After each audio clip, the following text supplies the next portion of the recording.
I told myself the messages were harmless, but lying awake beside him every night made the silence feel like an accusation. Most nights, I lay still in bed while Mark slept next to me, his back turned, his breathing slow and even. The room was dark, quiet in a way that felt heavier than it used to. I held my phone close to my chest, the screen dimmed low, scrolling through messages that, on their own, didn't look like anything worth feeling guilty about. There were no compliments that crossed a line. No late confessions. No words I could circle and say, this is where it became wrong. That was the comfort I clung to. I kept telling myself I was just awake. Mark had been distant for a while, though I didn't know exactly when it started. Conversations faded faster than they used to. He answered questions without really engaging, like his attention was always divided between me and something else. His phone was never far from his hand. Even when we sat together, I felt like I was alone in my half of the room. When I brought it up, gently, he brushed it off. Work was busy. He was tired. Things would slow down soon. I accepted those answers because I wanted to. I had always been the understanding one. The partner who didn't push, didn't nag, didn't need constant reassurance. I wore that label proudly, even when it started to cost me. In the mornings, our apartment felt hollow. Not empty, just quiet in a way that made everything echo. We moved around each other out of habit, sharing space without really sharing ourselves. Coffee cups clinked. Keys landed on the counter. Goodbyes were exchanged automatically. I noticed how little we touched, how our routines had replaced connection, but I told myself this was normal. Long relationships changed. That didn't mean they were broken. At work, things felt different in a way I hadn't expected. Jonah noticed when I was tired. He asked questions and waited for the answers instead of filling the silence himself. He remembered things I mentioned once in passing, things I didn't realize I missed being remembered. There was nothing bold about it, nothing obvious, just attention given without condition. I told myself that didn't mean anything either. Still, I caught myself comparing moments. Mark scrolling while I talked. Jonah looking up when I spoke. Mark replying with short acknowledgments. Jonah asking follow-up questions. I didn't want Jonah. I wasn't thinking about him that way. What unsettled me was how easily I felt heard. That awareness followed me home. One night, Mark shifted in his sleep and rolled closer. Without thinking, I angled my phone away from him so the light wouldn't hit his face. The movement was small, instinctive. The second I realized what I'd done, my chest tightened. There was nothing on the screen I needed to hide. No secret waiting to be discovered. And yet, I had hidden it anyway. I stared at the ceiling after that, wide awake. That was the first night I didn't sleep at all. Not because I was excited, not because I was distracted, but because my thoughts wouldn't settle. I replayed the last few weeks in my head, looking for a moment I could clearly define as wrong. All I saw were conversations and silences, attention and absence, comfort and neglect existing side by side. I felt lonely in a way that was hard to explain because I wasn't alone. Mark was right there, close enough to touch, close enough to hear breathe. That made the feeling worse. Being unseen while sharing a bed did something to me I wasn't prepared for. Lying there, I realized Jonah knew things about my day that Mark hadn't asked about in months. He knew what stressed me out, what made me laugh, what I worried about when I had too much time to think. None of that felt dangerous on its own, but the realization sat heavy in my chest. I wasn't afraid of what I had done. I was afraid of what it was turning into. By morning, my eyes burned from being awake all night. Mark kissed my forehead on his way out, distracted, already thinking about something else. I watched the door close behind him and stood there longer than I needed to, trying to steady myself. I kept coming back to the same question, the one I didn't want to answer yet. When does harmless become dangerous? I didn't go looking for trouble. I went looking for reassurance, and that's how I crossed the line. It started quietly, in places that felt harmless. The office break room, the coffee shop near work, the car during my commute, where conversations felt easier because I didn't have to look anyone in the eye. Jonah was simply there, available. When I talked, he listened. When I paused, he didn't rush to fill the silence. That alone felt different enough to matter. At first, I told myself it was nothing more than friendship. We talked about work stress, deadlines, the little annoyances everyone complained about. He remembered my coffee order without asking. He noticed when I'd had a rough morning and asked why instead of assuming I'd get over it. None of it felt inappropriate. It felt normal. The kind of normal I hadn't realized I was missing. I didn't notice the shift right away. It wasn't dramatic. It was subtle. I found myself thinking of things to tell Jonah during the day. Not secrets. Just thoughts. Observations. Pieces of myself that wanted somewhere to land. I told myself that didn't mean anything. People were allowed to have friends. I had done nothing wrong. But slowly, without making a decision I could point to, Jonah became the person I checked in with first. He remembered details I hadn't realized I'd shared. The way certain meetings made me anxious. The career path I once imagined before life narrowed my choices. Even small things, like how I liked my coffee when I was stressed versus when I was tired.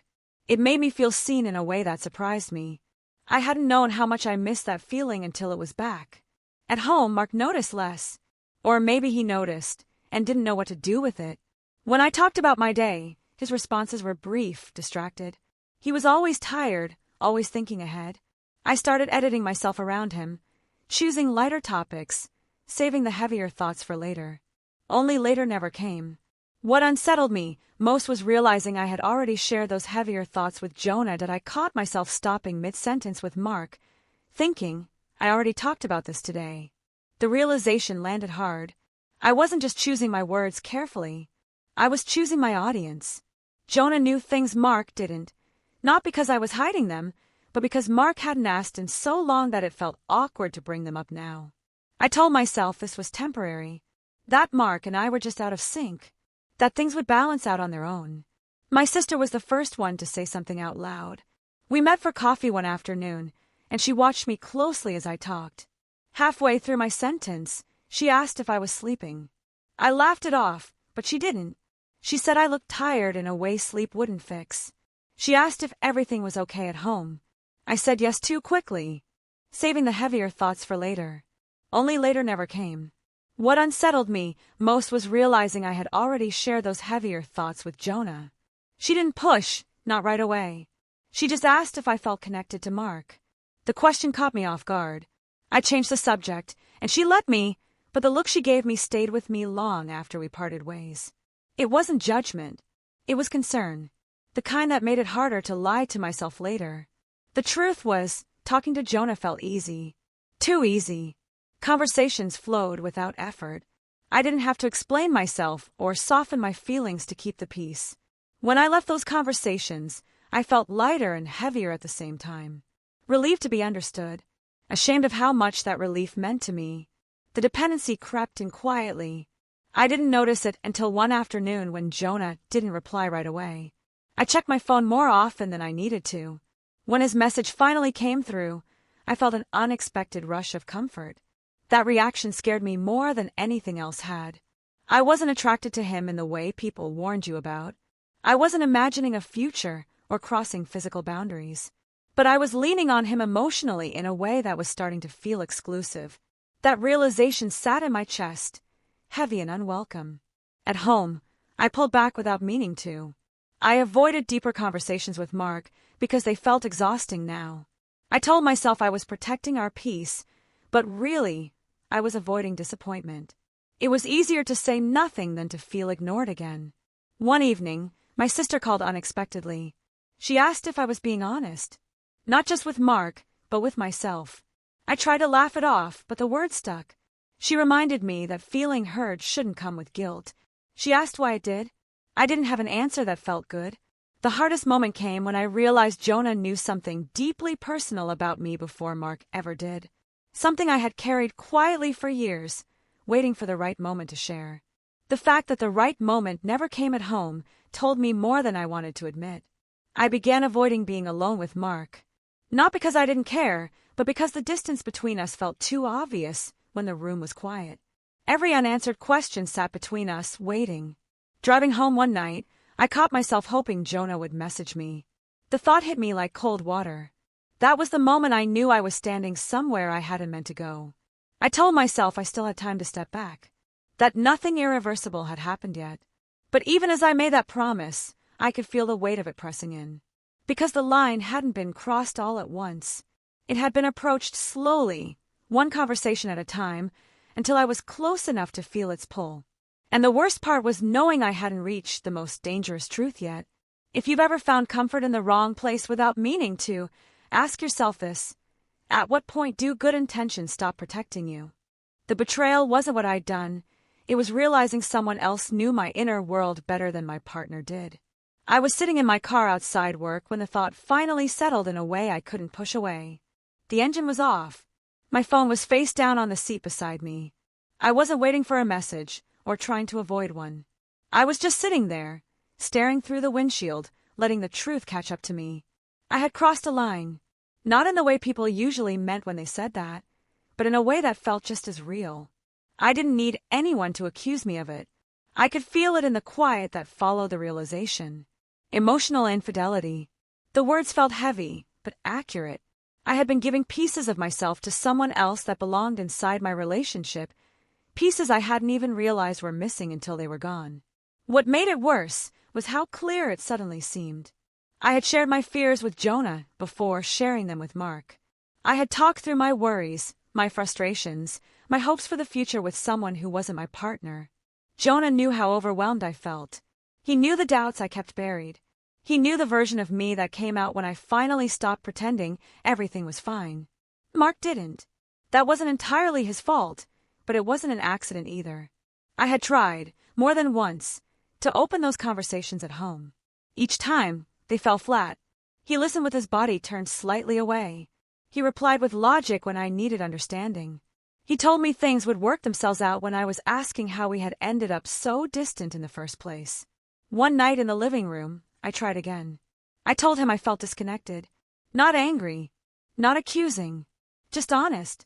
He sighed, rubbed his face, and said he didn't know what I wanted from him. He said he was doing his best. He said he was tired of feeling like he was failing at something he didn't understand. The conversation ended the way they always did. Quietly, unresolved. I sat there afterward, staring at the blank television screen, feeling smaller than I had before.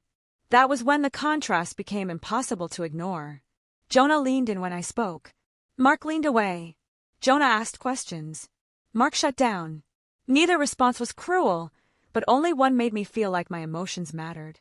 The guilt settled deeper after that. It wasn't sharp or dramatic. It was dull and constant, like a weight I couldn't set down. I wasn't proud of what I was feeling, and I wasn't ready to stop feeling it either. That tension lived inside me, pulling in opposite directions. What scared me most was realizing how far gone I already was emotionally. Mark had no idea. To him, I was quiet, maybe distracted, maybe tired. He didn't know that my sense of connection had shifted. He didn't know that I was already grieving something that hadn't officially ended. Nothing physical had happened. I repeated that to myself often, as if it could erase everything else. But the truth was, something irreversible had already taken place. I couldn't unshare what I'd shared. I couldn't pretend Jonah didn't know me in a way my partner no longer did. That knowledge alone changed everything.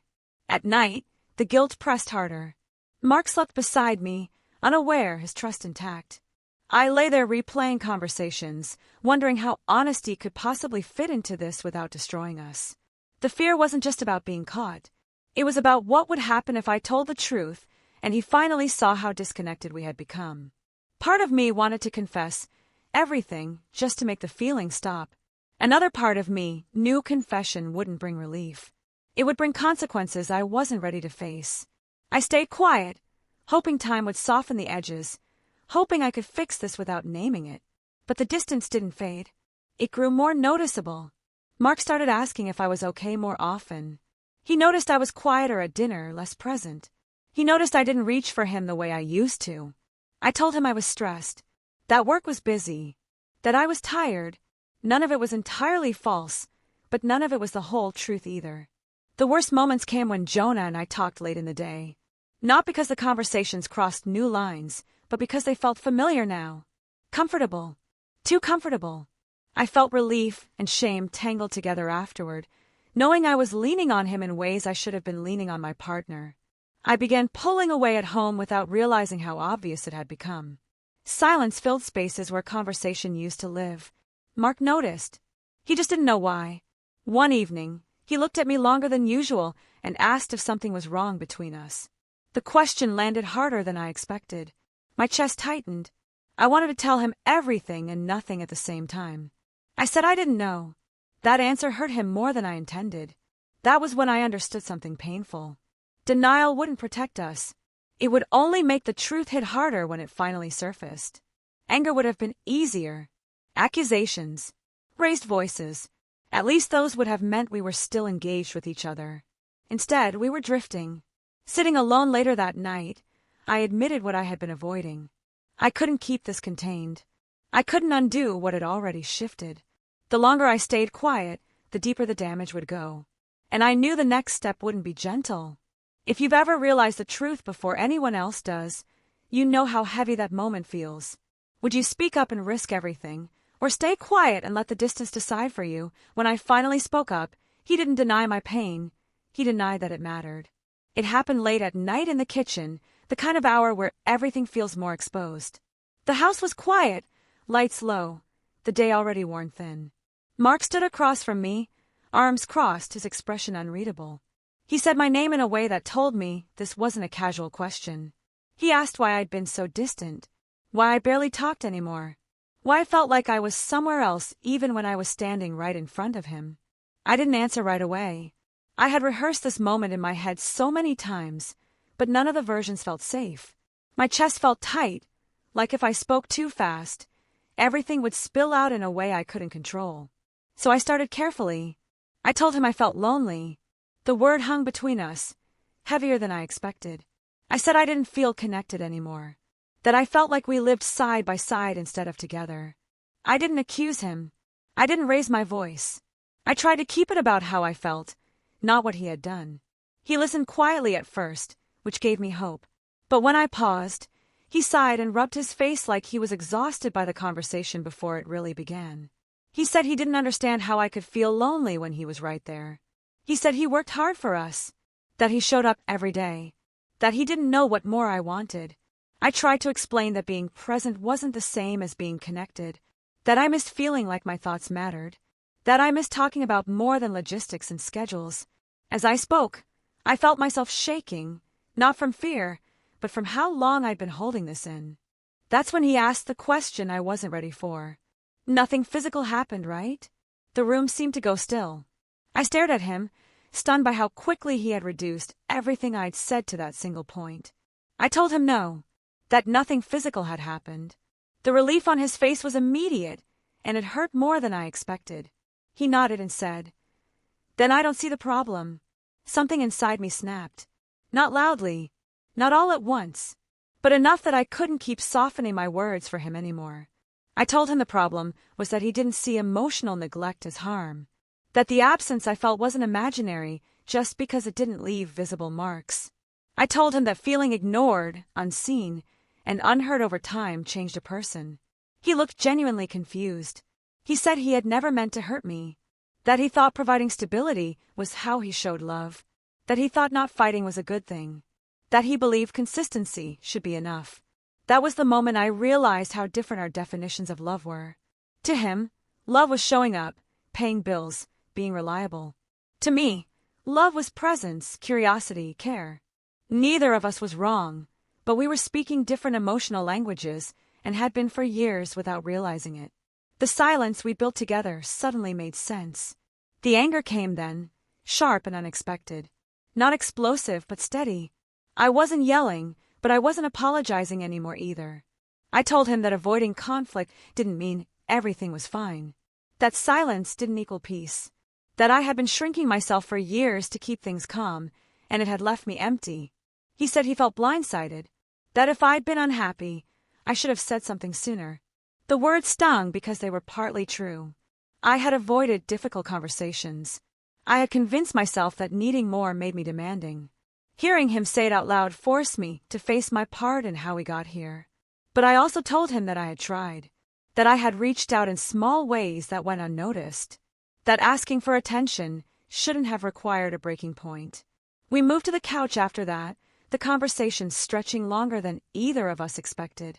Years of unspoken tension surfaced in fragments. Missed moments, unanswered questions, Times we both chose comfort over honesty. There was grief in that space, heavy and unavoidable. What hurt most wasn't his defensiveness.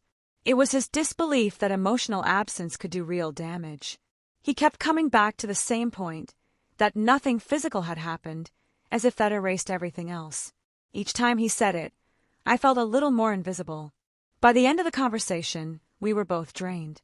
No shouting, no slam doors. Just two people sitting with the realization that something fundamental had been misunderstood for a very long time.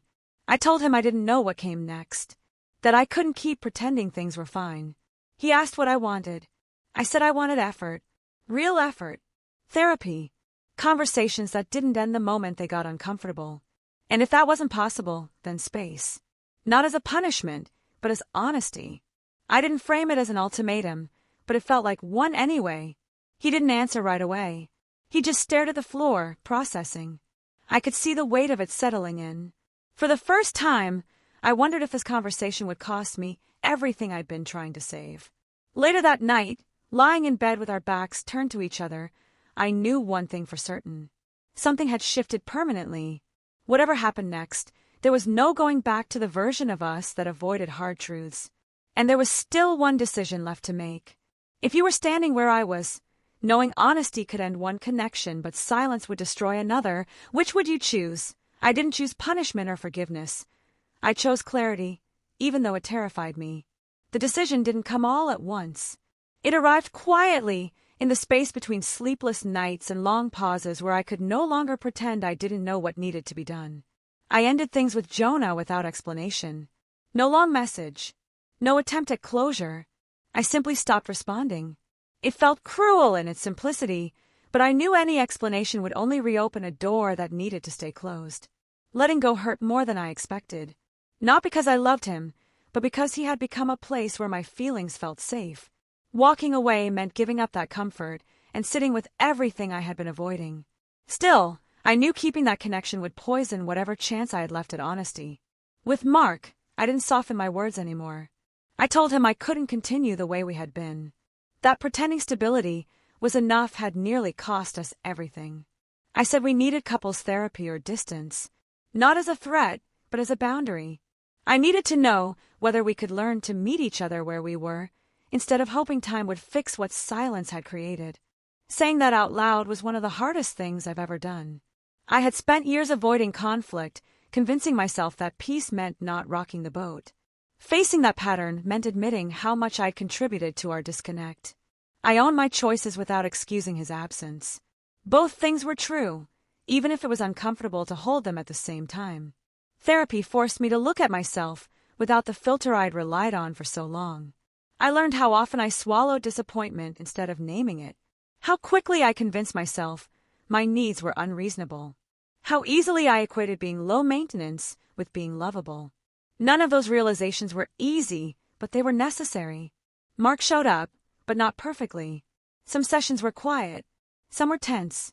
He struggled to understand emotions that didn't come with clear solutions. I struggled to speak up without apologizing for existing. Progress didn't feel steady. It felt uncertain and slow, which scared me more than outright failure. What surprised me most was the relief that came with honesty. Even when conversations were painful, they were real. The weight I'd been carrying began to lift, piece by piece. For the first time in months, I slept through the night. Not because everything was fixed, but because I wasn't hiding from the truth anymore. The future remained unclear. We didn't promise forever. We didn't make grand declarations. We focused on learning how to talk without retreating, how to listen without minimizing. Some days felt hopeful. Others felt fragile. Growth had begun, but certainty hadn't followed. There were moments of grief, too. Grief for the version of myself who thought silence was strength. Grief for the years we spent missing each other while standing in the same room. I had to accept that accountability didn't guarantee reconciliation. It only guaranteed honesty. What I learned through all of this was uncomfortable but freeing. Betrayal doesn't always announce itself loudly. Sometimes it lives in what goes unsaid, in the needs we bury, in the connections we seek when we're too afraid to ask for more at home. Accountability isn't about punishment. It's about facing the impact of your choices and deciding who you want to be after. I don't know where my relationship will end up, I only know that I'm no longer willing to disappear to keep things comfortable. Whether intimacy can be rebuilt depends on whether both people are willing to change, not just stay. Some betrayals don't end cleanly. Some lessons don't come with neat resolutions. But clarity, even when it hurts, is better than living half present in your own life. I thought this was the hardest truth I'd ever face, until I realized how many other people were quietly living the same story in different disguises.